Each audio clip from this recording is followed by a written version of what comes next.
आज हम करने जा रहे हैं नेक्स्ट लेक्चर अपना पॉलिनेटिंग एजेंट। तो आप लोगों ने पिछली क्लासेस में पढ़ा था कि पॉलिनेशन क्या होता है, पॉलिनेशन के टाइप्स क्या है। अगर आपने प्रीवियस लेक्चर्स नहीं देखे तो मैं प्रेफर करूंगा आप पहले वो देख लीजिए ताकि आपको क्लियरेंस हो जाए।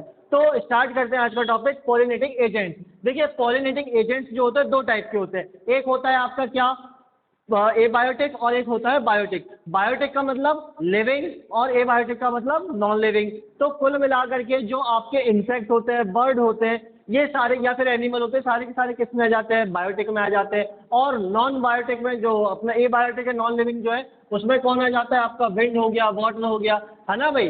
तो यहाँ पर मैं पॉलिनेटिंग एजेंट्स के नेम भी लिखे हुए हैं। तो पहले तो आप ये क्लियर कर लीजिए कि बायोटिक का मतलब होता है क्या। बायोटिक का मतलब होता है लिविंग और एबायोटिक का मतलब होता है नॉन लिविंग। तो बेटा जो बायोटिक होते हैं वो कहते हैं कैसे होते हैं, स्पेसिफिक होते हैं। मतलब एक बात बताइए, अगर एक हनी बी है या कोई भी इंसेक्ट है तो क्या करेगा, एक फ्लावर से बैठ के दूसरे पे जाएगा।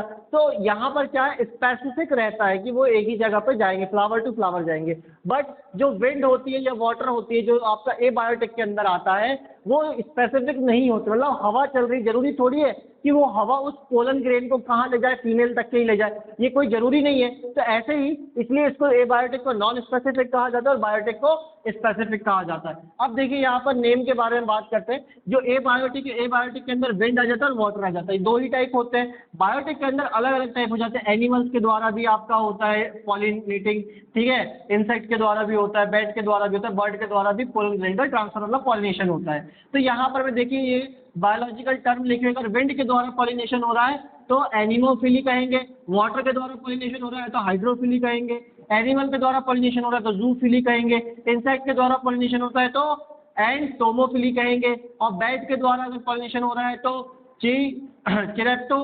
चिरेप्टोफिली कहेंगे, और बर्ड के द्वारा हो रहा है तो ऑर्निथोफिली कहेंगे। ठीक है, यहाँ पर मैं ये सारे के सारे बायोलॉजिकल टर्म्स जो लिखी हुई थी अब अपन एक एक करके समझेंगे। जैसे कि विंड है तो बेटा विंड में फीचर्स क्या होते हैं किसी भी फ्लावर के अंदर में।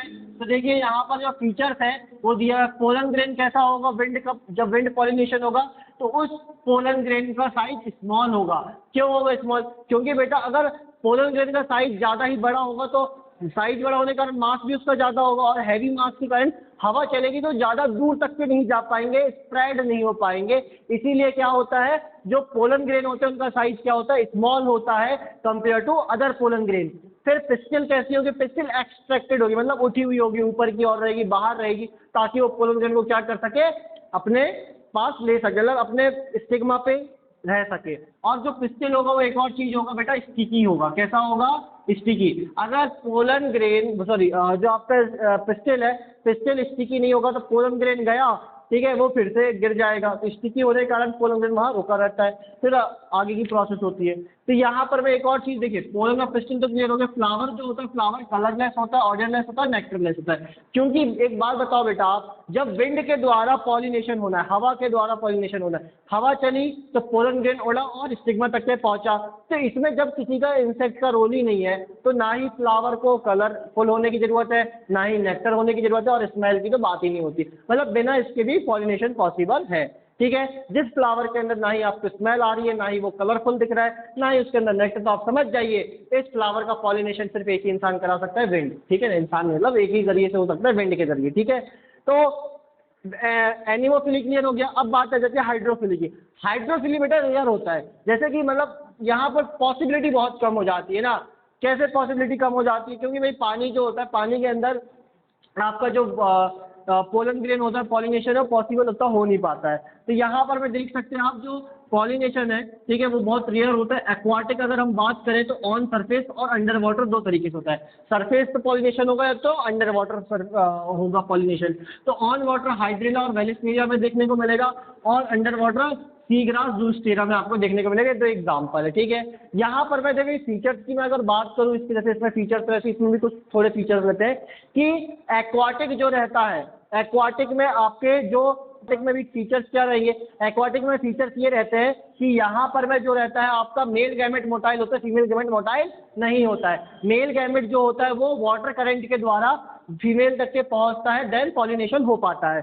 सेम अगर हम बात करें अब जूफिली एनिमल में, तो आपको पता ही है कि एनिमल्स के द्वारा, यानी जैसे हम हैं, हम ही फ्लावर के पास गए, हमने देखा फ्लावर कितना है, हम पे ही चिपक के पोलन ग्रेन कहाँ तक के चले गए, फीमेल के स्टिग्मा तक के चले गए। तो एनिमल्स के द्वारा ऐसे होता है, अपन भी एनिमल ही कंसिडर करते हैं। देन इंसेक्ट आ जाता है, तो इंसेक्ट में क्या आ जाता है, इंसेक्ट में आपकी बी, बटरफ्लाई, बिटन, फ्लाइज, मॉथ, वास्प। फिर उसके बाद इसके फीचर्स क्या होते हैं, मतलब जो आपका इंसेक्ट है, इंसेक्ट में फ्लावर के क्या फीचर्स होंगे। देखिए फ्लावर अगर कलरफुल है, फ्रेग्रेंस है, उसमें खुशबू है, नेक्टर है उसमें, और ध्यान से समझिए पोलन कैसा होना चाहिए, स्टिकी होना चाहिए, तभी जाकर के आपका क्या हो पाएगा, इंसेक्ट पॉलिनेशन हो पाएगा। एक बात बताइए आप कि अगर मतलब फ्लावर कलरफुल है ही नहीं तो इंसेक्ट फ्लावर के पास क्यों जाएगा, ठीक है। और फ्लावर के पास नेक्टर नहीं है, जो कि भाई एक तरीके से इंसेक्ट का फूड होता है। इंसेक्ट का फूड क्या होता है, नेक्टर। तो बेटा फ्लावर में उस जो इंसेक्ट है, उस इंसेक्ट को नेक्टर नहीं मिलेगा, तो क्यों जाएगा वहां पर में। जब कभी भी किसी का जहां मतलब नहीं होता वो वहां नहीं जाता। तो अगर कोई आपको समझ दे रहा तो समझ जाइए कहीं ना कहीं उसका मतलब है आपसे छुपा हुआ, ठीक है। जैसे जो आपसे एक बात बताइए, जो इंसेक्ट भी तो वही कर रहा है। इंसेक्ट क्या कर रहा है, इंसेक्ट फ्लावर के पास जा रहा है, क्यों जा रहा है, क्योंकि उसका मतलब है उसमें फ्लावर के पास उसको नेक्टर मिलता है, इसीलिए क्या करता है इंसेक्ट आपका फ्लावर के पास जाता है, नहीं तो इंसेक्ट फ्लावर के पास नहीं जाता। तो नेचर ने ऐसा डिजाइन करा हुआ है कि फ्लावर का पॉलिनेशन भी हो जाए और जो बेचारा इंसेक्ट है उसको नेक्टर भी मिल जाए। तो नेक्टर होना जरूरी होता है, जिसमें भी नेक्टर दिखेगा फ्लावर में, आप समझ जाइए कि उसमें इंसेक्ट पॉलिनेशन होगा। और फ्रेग्रेंस जिसमें भी फ्लावर में रहेगी और कलरफुल रहेगा तो इंसेक्ट पॉलिनेशन ही होता है। फिर उसके बाद में ध्यान से समझिएगा अब बैट और बर्ड के बारे में। तो बेटा बैट और बर्ड पॉलिनेशन कभी भी लार्ज साइज के फ्लावर में होता है। किसमें होता है, लार्ज साइज के फ्लावर में। स्मॉल फ्लावर्स में कभी बैट और बर्ड पॉलिनेशन नहीं करते, स्मॉल में सिर्फ आपके कौन से करते हैं, इंसेक्ट करते हैं। तो बैट जो होता है, बैट के लिए डल कलर होना जरूरी होता है। कैसा होता है, डल कलर होना जरूरी। अगर बेटा ब्राइट कलर होगा तो इंसेक्ट, आप बताइए बैट जो होता है, बैट रात में निकलते हैं ना, वही ब्राइट कलर में उनको चका चौंधिया लगती है, वो नॉक्टर्नल एनिमल है, रात में निकलने वाले एनिमल है। तो ऐसे ही उनको डल कलर की आदत हो जाती है। तो डल कलर उनके लिए क्या होता है, जरूरी होता है। फ्लावर में अगर डल कलर है तो समझ जाइए, और बड़ा साइज है, लार्ज साइज है तो समझिए बैट के द्वारा होगा। इसमें कोई स्मेल नहीं होती है, ना ही नेक्टर होता है, ठीक है ना। एग्जाम्पल किंजेलिया है। बर्ड का जो पॉलिनेशन होगा वो ब्राइट कलर में होगा, मतलब जितने भी बर्ड है वो सब ब्राइट कलर को देखते हुए अट्रैक्ट होंगे, ठीक है। तो ब्राइट कलर होना जरूरी है। ऑडियन उनमें क्या होती है, उसमें भी ऑडियन नहीं होती, अब्सेंट होती है, स्मेल नहीं होती है। नेक्टर इनमें क्या होता है, प्रेजेंट होता है। वही चीज, जब तक नेक्टर नहीं रहेगा बर्ड आएंगे नहीं, ठीक है। और एग्जाम्पल क्या हो जाता है, हमिंग बर्ड आ जाता है। तो आई होप आपको ये सारी चीजें क्लियर हो पाई होगी, पॉलिनेटिंग एजेंट्स के नेम और उनके फीचर्स, किसमें कैसा पॉलिनेशन होता है। और इसके बाद हम आगे समझेंगे पॉलिनेशन के बाद में अपना कि फर्टिलाइजेशन कैसे होता है, फिर पोस्ट फर्टिलाइजेशन कैसे होता है। तो आप लोग इस चीज को अगर समझ आया हो या कोई डाउट है तो उसको कमेंट में जरूर बताइए।